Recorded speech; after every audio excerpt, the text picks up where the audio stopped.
క్రైస్తవులు ఎక్కువగా తప్పిపోయేది ఎక్కడ అంటే మాట దగ్గర తప్పిపోతారు.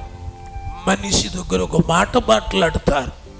ఆ మాట మాట్లాడడం వల్లే వాళ్ళ శక్తి మొత్తం పోతుంది. దేవుడికి స్తోత్రాలు. పరిశుద్ధ గ్రంథం 12వ అధ్యాయం మత్తయి సువార్త 36వ వచనం చూడండి ఒక్కసారి. మనుషులు పలుకు వ్యర్థమైన ప్రతి మాటను గూర్చి విమర్శ దినమున.